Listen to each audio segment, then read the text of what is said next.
はい、今回はユリの花をね、描きます。まず花の位置を大きく決めてみましょう。こんな感じですね。花弁は6枚あるんですね。そして、やっぱりこのユリの花の花弁の特徴ね、先端が反り返ってます。ここを丁寧に見るといいですね。そして、茎に沿って葉っぱを描きます。では塗ってみましょうね。で、このユリの花ね、白いのでね。ですから、明るいところは紙の地のままです。日陰のところに明るいブルーを加えていきます。こんな感じですね。まずは大きなウェットエイトでやりましょうね。それから、花びらが反った感じですね。こんなとこですね。これは大切に描いていきます。ちょっとイエロー塗って、そしてね、ここが結構ポイントです。後ろをね、ぐっと暗い色に塗りましょう。そうすると、ユリのね、白い感じよく出るし、同時にその暗い後ろにね、どんどん色を加えて華やかにします。このようにすると、絵全体がね、パッと鮮やかに見えてくるんですね。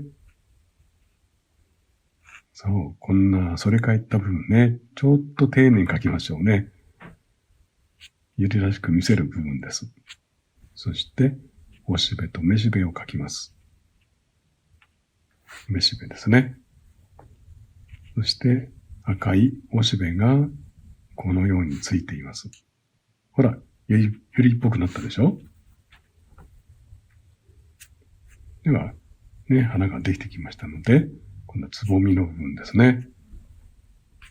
まず大きい全体に、そうですね、この花の茎が通っていることをまず意識して、そこに全部つなげていくように描きましょうね。こうやって茎につながる部分ですね。さあ、イエローを下地に置きながら葉っぱを描く準備です。やっぱり下にどんな色を置くかっていうのは大事ですね。このユリの葉っぱっていうのは細長いんですよね。で、これもやっぱり花と同じに反り返ってます。ですから、そんな特徴。それから、この葉脈ですね。これもちょっと具体的に描くといいですね。でも同時に、やっぱりこの筆のタッチですね。キュッとこんな風に、一タッチでね、シルエットを描くのもいいですよ。さあ、できてきました。ちょっと引っかいて葉脈を描いて、今度はね、このユリの花ね、この花びらの上になんかね、ちょっとオレンジっぽい、赤っぽい点々が模様としてあるんですね。これをちょっと丁寧に描きましょう。さあ、できてきました。はい、これで出来上がりです。はい、今回はユリの花をね、描いてみました。白いお花ですよね。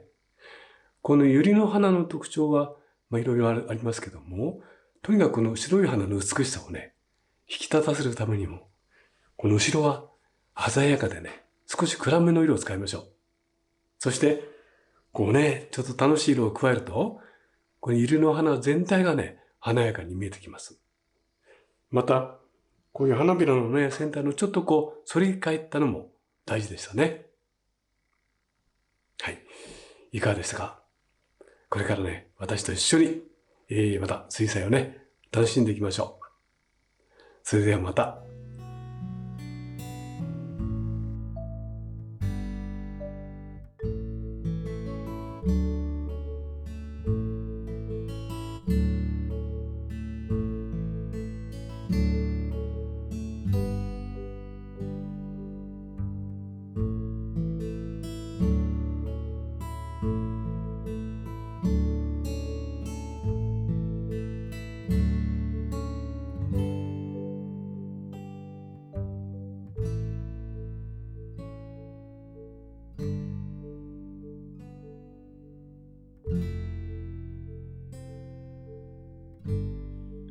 いかがでしたか？